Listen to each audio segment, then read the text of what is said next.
Sajak Seonggok Jagung, buah karya WSM. Seonggok jagung di kamar dan seorang pemuda yang kurang sekolahkan. Memandang jagung itu, sang pemuda melihat ladang. Ia melihat petani, ia melihat panen.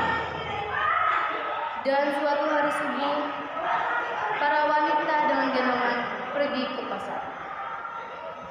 Dan ia juga melihat suatu pagi hari di dekat sumur, gadis-gadis bercanda sambil menumbuk jagung menjadi maizena.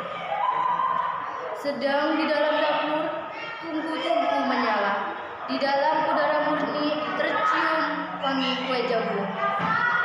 Seonggok jagung dan seorang pemuda. Ia melihat kemungkinan otak dan tangannya siap bekerja. Tetapi ini seonggok jagung di kamar dan seorang pemuda tamat SLA. Tak ada uang, tak bisa menjadi mahasiswa. Hanya ada seonggok jagung di kamarnya. Ia memandang jagung itu. Ia melihat dirinya terlunta-lunta. Ia melihat sepasang sepatu kenes di balik etalase. Ia melihat saingannya naik sepeda motor. Ia melihat nomor-nomor lotre. Ia melihat dirinya miskin dan gagal. Seonggok jagung di kamar tidak menyangkut pada akal. Tidak menyangkut, tidak akan menolongnya.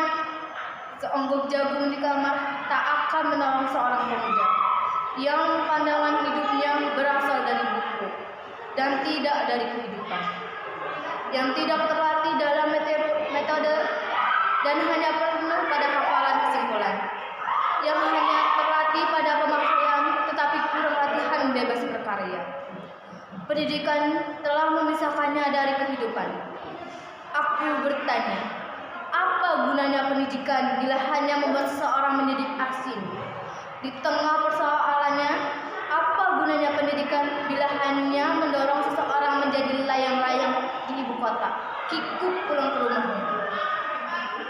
Apakah gunanya seorang belajar filsafat, sastra, teknologi, ilmu kedokteran, atau apa saja, bila pada akhirnya ketika ia pulang ke daerahnya lalu berkata, "Di sini aku merasa asing dan sakit."